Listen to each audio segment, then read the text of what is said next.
Welcome, everyone, to another episode of the Adeptus Ridiculous podcast. My name is DK Diamantes, his name is Bricky, and we have a pretty special episode today because you all annihilated that Patreon goal. Speaking of Patreon, patreon.com/Adeptus Ridiculous if you want to support your favorite Warhammer 40k podcast, get access to the Discord, bloopers if they happen, HD posters at the $15 tier. It's a hoot.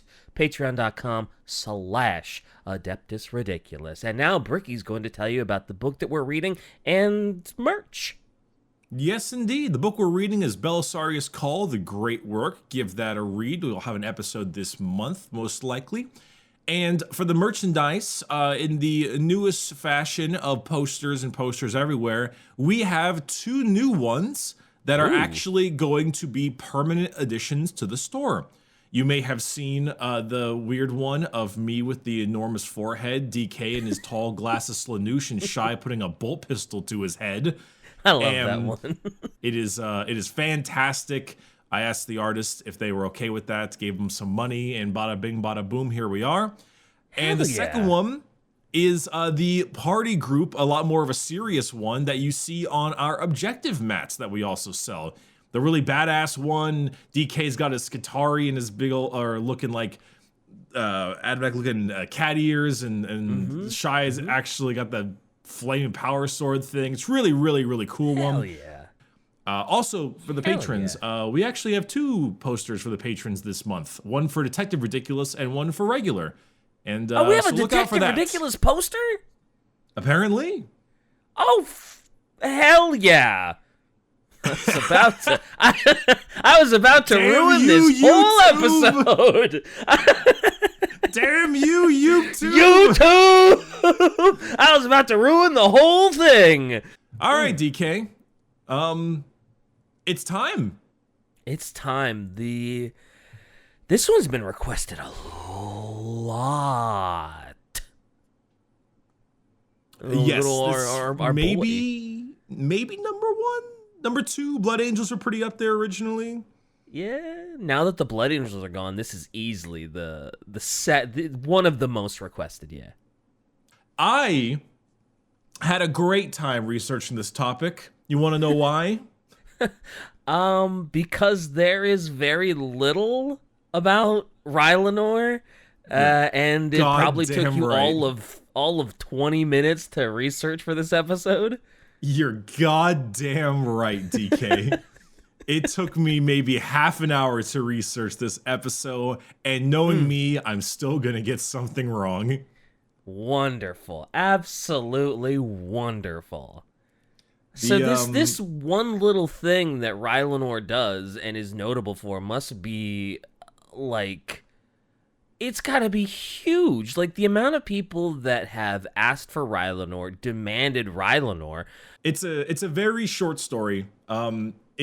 It is a simple story of a nice side character, some badassery involved. I think that's okay for me to say. And just overall, it's a triumph. It really means nothing in terms of the overarching scheme of 40k, but it's just something that's really cool to talk about. Okay. So, let me begin, I guess. Do it. So, this is Rylanor. Rylanor is a dreadnought, a Contemptor Pattern Dreadnought. Those are the ones that were around during the Horus Heresy. Rylanor was a member of the Emperor's Children, and he was also known as Ancient Rylanor and Rylanor the Unyielding. Now, he hailed from one of those first-generation Emperor's Children, the ones from Terra, pulled from there as one of the aristocratic sons, and he fought alongside the Emperor himself during a lot of campaigns and received battle honors like crazy. He was just loyal, strong, good Emperor's Children, really early guy from it. Great.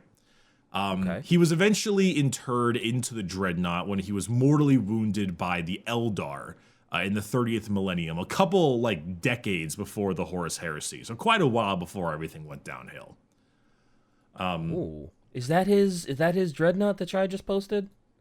That's a Emperor's Children Contemptor Dreadnought. He's a little different. The one above is the actual one. Ooh, I like those dreadnoughts so much more than the box knots. Those are so much better looking. They're so much better looking. Contemptors are way better. Oh, I love those so much more than just the box with legs. But for the actual the dreadnought itself, the dreadnought that he had has a lot of different armaments. He has a little bit of like a shield generator. His close combat weapon is the big fist. It contains a heavy flamer inside the fist. He has a assault cannon, which I don't think we've talked much about, but the assault cannon, I believe, was the weapon that the Night Lords used in the last book when they were in the Terminator armor and just went like brrr and killed a bunch of Eldar. Oh, nice. Okay. Pretty sure Syrian was like, "Damn, that's a cannon," and then Uzas was like, "I want to use it," and they said no. So you said there's a flamer inside of his claw, so if like he grips your head, he can just turn on a flame and barbecue you? Often the flamer is like undermounted. It's like right below the wrist. But yeah, there is a flamer that's like attached to the arm. Sometimes it's inside the hand, actually. Love it. Yeah, you just like grab, squish. Psh, it's great. So, anywho, Rylanor was heavily damaged and interred inside the Dreadnought. Though he was given the title of the Ancient of Rites, which is why he's known as Rylanor, the Ancient of Rites.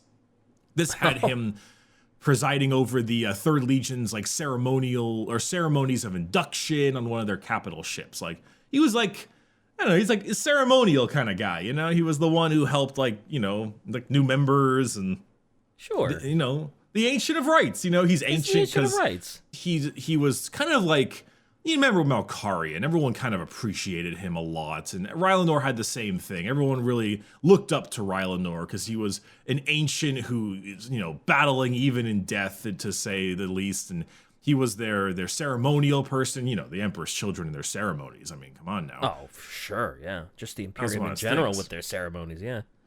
So, eventually, at some point, there was a guy named Captain Tarvitz. I think he was in one of the Fulgrim book or a book similar to that.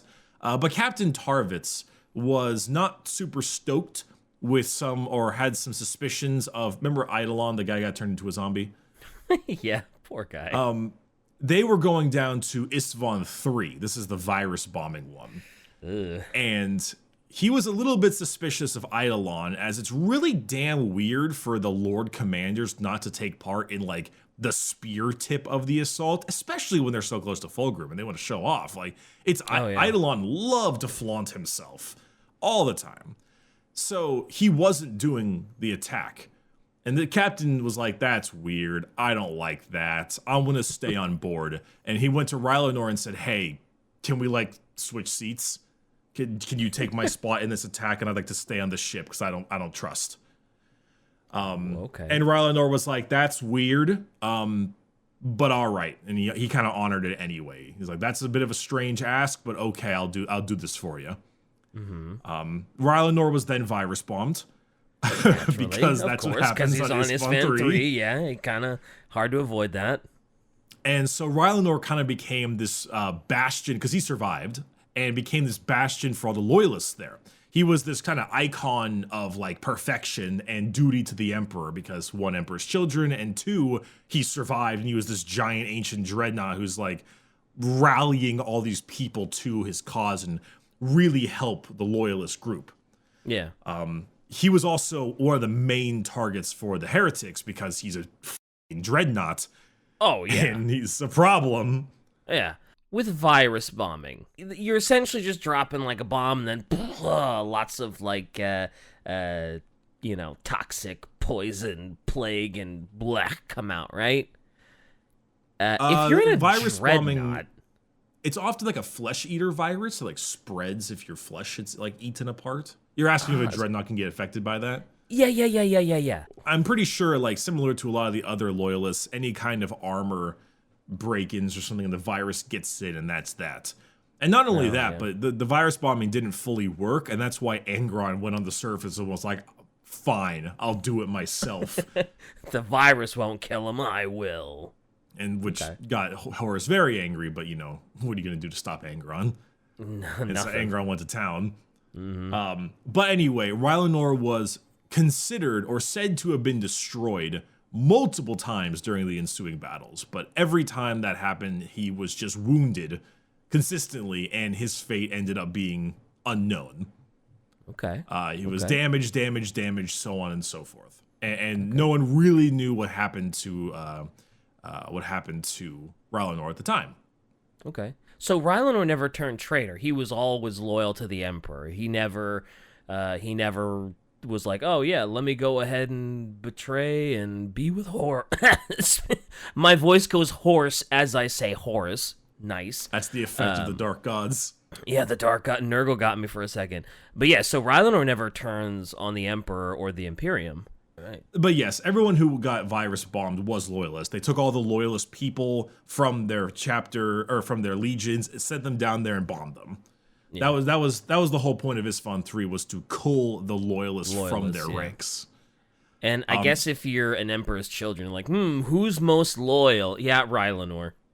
Well, Rylanor has swapped his place. Anywho, Rylanor, after the final bombardment, eventually took himself down to this palace far down below ground and was never really seen again. Now, Lucius was like, that's weird. Rylanor does not run from fights. That's bizarre. But at some point, there was this level of like, okay, so much is murdering, so much is happening. The planetary governor was a renegade imperial as well. Like, honest to God, Rylanor can't get off this planet anyway, and he's probably buried under thousands of tons of radioactive crap after the virus bombing, like all the other loyalists. So it just doesn't matter. Screw it. Yeah, if he's not dead, he will be. Yeah, and so they just left. Fast forward 10,000 years. Fast forward to modern day. Well, no, you know what I mean. Modern-ish. Yeah. For 40K, modern day 40K, yeah. Current times of 40K. A trio, 3 separate Thousand Sons. Traitor Astartes. Guy named Murshid, Oktar, and Vistario, who was the Chaos Sorcerer, the main sorcerer, were sent by Magnus himself to the so-called, the world doesn't really matter, sorry. They were to investigate a distress signal from, quote, a long dead world. And the message was a repeated, constant statement of the ancient awaits. Oh, boy. Over and over and over again. Those 3,000 Suns are about to get absolutely dominated and wrecked and pulled apart, aren't they? Well, they decided to investigate this dead world, and they found this series of subterranean catacombs that reached a hangar with a small spacecraft located at the center, destroyed by a bunch of fallen debris. And beside the craft was a Contemptor Dreadnought. Tons of dust and ash lay on it thick. One leg was missing from its body completely. Its left side of the dreadnought was buckled in as well, that like so deeply buckled that the flesh body inside the dreadnought was probably dead. And both its assault cannon and power fist were aimed at the sky, as if it was like venting its anger to the heavens. All right. It lay upon something half buried, and there were cables coming from the area snaking around the wrecked spacecraft to hook into the object, basically. And as the Chaos Sorcerer, Vistario, drew close, the Dreadnought was like, sup, nerd? And immediately aimed its gigantic, wrapped its power fist around one of the sorcerers and aimed its cannon at Vistario. Yeah. And then he paused and was like, wait a second. You guys aren't the reason I called. Oh boy. So they had a bad time. They had a bad time. So it didn't kill them. It grabbed one and aimed its gun at the other. Okay. And he was obviously Rylanor was unfamiliar with the events that had happened. he didn't know about the Thousand Suns fall to chaos. So they tried to play that up a little bit, you know? Okay, They're like, smart. Yeah, but Rylanor was too smart for them and was like, no, nah, don't try that. I know what evasion is. I know that crap. Once they found out who Rylanor was, occasionally spoken through the mouth of Lucius, who despised him. Naturally. They asked him why he didn't try to leave, and he said he absolutely didn't. But the shockwave of the planet went far longer than expected after all the bombing, that the roof collapsed, destroying the spacecraft in the hangar and trapping him there. And in fact, very often, some of his former brothers, the Emperor's children, sought to kill him, and this is why he was so wounded. The fucked up leg, the body. Battle scars from fighting off his former brothers. He even had one of the sonic weapons, the Noise Marine's weapons, that he stole from one of the ones that tried to kill him and fashioned it into the distress beacon that he was sending out. But it was in fact... that's clever. It was in fact not a distress beacon, though. It was a lure. Ooh. And the lure was for one person in specific. And at that moment, he snaked out from behind the shadows. Oh, boy. Snaked out, huh? Snaked out. All right. It's the boy. The big boy. The big boy. And the right big as snaky boy. And right as the big boy snuck out and said, simply put, it's like Fulgrim was just like, yeah, for me, isn't that right, Rylanor? And right when that happened, the device behind Rylanor was activated, which was an undetonated virus bomb from the Isstvan III massacre. And he was like, he's here. Hit the big red button. Oh, man. That's... Oof, okay. Rylanor's pretty dope. That's a... He's pretty based. That's a Chad moment if I've ever seen one. Wow. So... After the activation of this bomb, however, one of the Magnus's sorcerers used their little cult psychic powers to kind of like make a shield around the explosion and trap it in. Keeping it from spreading. Also, would that affect the... Well, I guess they're Thousand Sun sorcerers, right? Well, it's also... I mean, it might be a virus bomb and stuff, but it's also, first and foremost, a bomb. For the lake of... for the thing of swearing, a very large bomb.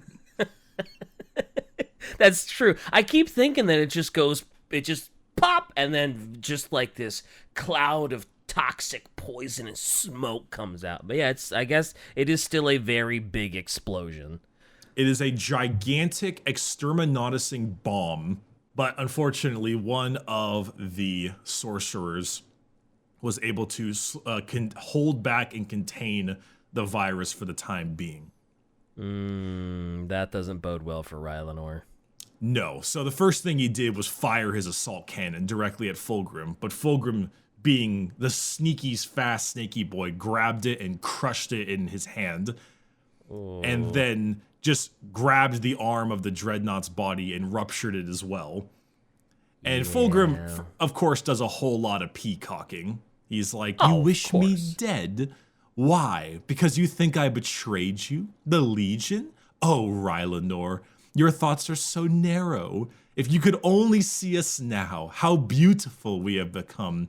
We shine so brightly, each of us a brilliant sun. And it's like, Fulgrim, lol. That is peacocking Fulgrim to the maximum, yeah.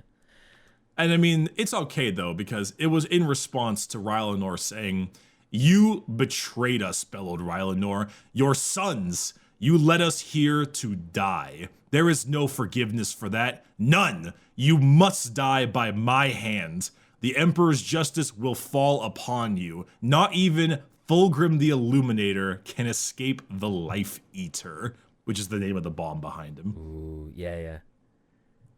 It's interesting. I guess taking the full brunt of a virus bomb would probably do in even a demon Primarch. It would. I mean, it's basically like, damn, I'm the strongest man. Oh, what's that scene from Buffy the Vampire Slayer where there's like a vampire and he's like, oh, like no weapon forged by man can kill me. And Buffy is like, yeah, but it's been like 500 years. And then she pulls out a rocket launcher and just kills him. Because it's no weapon forged by man at the time. Yep.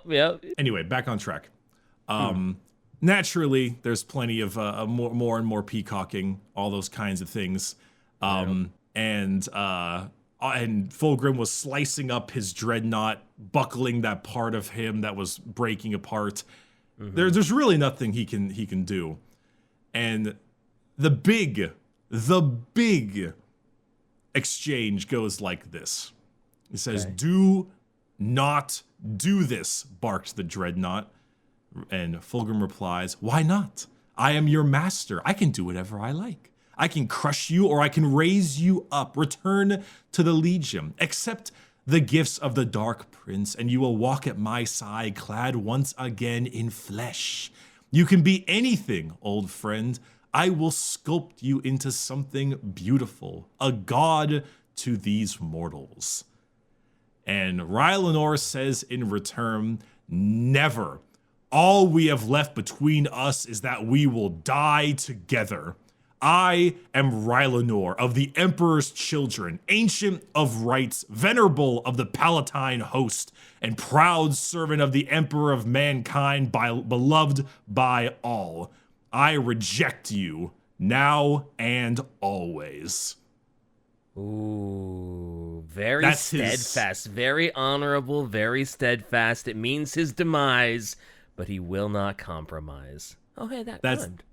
It did. That is his big statement. I am Rylanor. I reject you now and always. The man. When you think about it, the man was betrayed by Fulgrim and the heretics. Was then virus bombed, killed most of the heretics in his way, and retreated underground. Then more noise marines were sent his way that he killed, took their weapon, fashioned it into a lure to get Fulgrim himself to arrive after 10,000 years to blow himself up and Fulgrim together. It's pretty great. That's, I guess one might say, as the kids say, that is capital B based. Capital P poggers, dude. I'm pogging over here. Oh, dude, I'm pogging so hard. Yeah, yeah. Kids, yeah, dude. That's, man, hello, fellow young people. Welcome to the podcast. Creamed my jorts. My jorts are no longer spotless. Wow. All right. Anyway, so Vistario, sorcerer of the Thousand Suns, after Rylanor was then cut out of the sarcophagus and ripped out of the amniotic fluid, barely more than like ropes and pieces of rags of meat. Vistario, being a sorcerer, of course, sensed the horror of Rylanor's last violation. And in his mind, he looked at Fulgrim and he felt this infinite malice, this cruel enjoyment of the anguish of Rylanor and the helplessness of the Thousand Suns to do anything. The Primarch, the Emperor's Children, had overwhelming pride, something that Magnus had said he had far before his fall. Yeah. But the thing that he felt more than the spite of Fulgrim was Rylanor's pure pride and honor. Just a core of greatness that had him go against the brothers and descend into madness beneath this world. The fact that Fulgrim was this malicious beast and Rylanor was steadfast and strong in his mind. And Vistario took his thought of Fulgrim and he saw nothing worthy. And so Vistario said, Primarch Fulgrim, Rylanor deserves better than you. He deserves better than all of us. And he pulled out his bolter and shot the sorcerer that was holding back the bomb in the back of the head. And wow, really? And then the bomb went off and all was white. And once more on Isstvan III, all Another life bombing. burned. Oh my god. That is...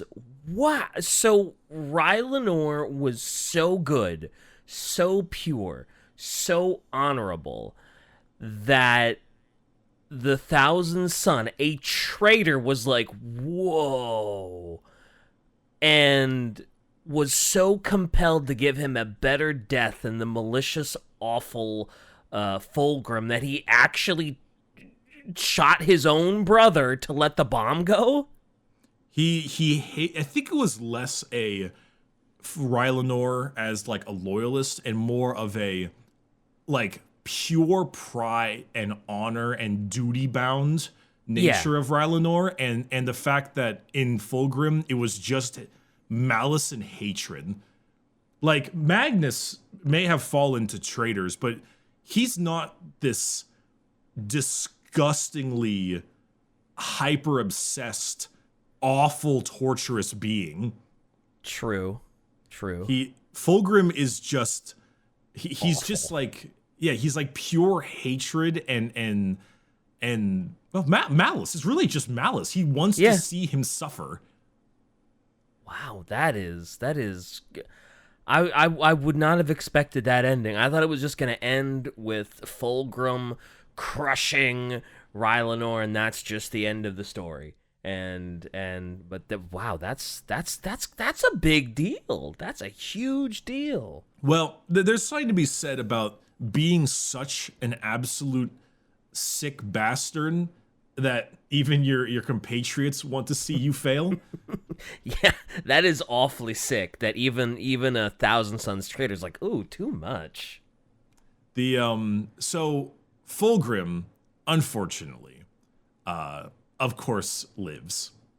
Oh, of course, because he's gonna come back as a because he's a demon. And after a long period of time, he crawled out of the rubble, reknitting his demonic energy body because he's a demon. Mm-hmm. But it's really not about the fact that Fulgrim survives. It's denying Fulgrim his pride. Yeah, denying Fulgrim the kill that he wanted and the torment that he was. Yeah. I got you. Yeah, he's it's more the idea that like, hey there, Fulgrim, you did not get the chance. Oh, there you go. You want to read that one, DK? Ah, yes. The Phoenician's form was already weaving itself anew, but his soul was broken. For no pain, no hurt, and no injury could wound such a being as much as the denial of its magnificence. That simple truth was ancient Rylanor's final victory. It's a victory of spite, and a victory of justice, in a sense. Mm-hmm. Take away the one thing Fulgrim cares the most about, his pride and his perfection. Yep. And he Fulgrim lost. Yeah, he did. Lost. He failed. Yep. So I guess even if everything had gone to plan for Rylanor and he had set off that bomb in the beginning, it still wouldn't have killed Fulgrim. No, it wouldn't have. So Rylanor was fighting an uphill battle. I mean, it's a demon Primarch. He obviously couldn't have known. He didn't know what happened to Fulgrim. Sure. But despite all of that, yeah, it's one of those things where no, he was not going to be able to kill Fulgrim. Yeah. I mean, hell, I think in the new World Eaters Codex that's coming out, there's actually a rule where you can find a way to, if Angron dies, to resummon Angron. I think happens in lore once. I think Angron is like killed, and then Angron like comes out of a pool of blood and is like, I'm back. Ooh, man. Imagine killing Angron and being like, oh man, I did it. Never again. And then he just appears in a puddle of blood like, sup. Like, oh no, not again. But, yeah, that's Rylanor, really. That's the whole story. He dies there, obviously. Yeah, obviously he was ripped out of his dreadnought and was right at the epicenter of a virus bomb. So yeah, I didn't think Rylanor would survive. No, he was absolutely not going to survive. But truth be told, it's not, that's what people like the story so much, because it's short, it's simple, and it's really badass. There's nothing more nice to absolutely spit in the face of someone who loves themselves so much and win. Yeah, that's fair. I mean, he got as much of a win as he possibly could have. Without actually killing Fulgrim. Without actually killing Fulgrim. Yes. He got the spike kill. He got the spike kill. He wounded his pride. You know Fulgrim is like, I've depicted you as the soy jack Fulgrim and myself as the Chad Rylanor. Yeah, and honestly, that's a wound that's gonna stay with Fulgrim for forever, probably. That he couldn't kill Rylanor, that Rylanor got the better of him, that Rylanor stole his perfection, right? So, I mean, that's probably as big of a win as Rylanor could have gotten, because in the shape he was in, he must have known that, like, it was not like he was gonna, Shy makes a very good point. It's like the 300 spear throw moment. Yeah, a god can bleed. Although it would have been, he could have just aimed a little to the left and just like impaled his head or something, and they still lose. But at least you killed Xerxes. And I'm pretty positive it was. I'm pretty sure if he could have hit him in the face, he would have. I think it was a pretty far spear throw, wasn't it? Yeah, but that's Leonidas. Exactly. He hit the god. He can see him right there. Like, I mean, I don't think it was that far. It's far enough. You're trying to hit the guy's head. Yeah. With a spear. Yeah, he's a Spartan. This is what he trained to do. Yeah. Since birth, he's a Spartan warrior. That's okay. A little. The next thing I know, you're gonna be like, well, Rylanor should have detonated the bomb better. He should have had 2 bombs. He probably should have had a better plan. Yeah, you're probably right. Better plan? He was oh my god! All right, that's probably it. Should have had a better plan. I mean, it's just Shy. That's it. Detonate the virus bomb. Kill us all.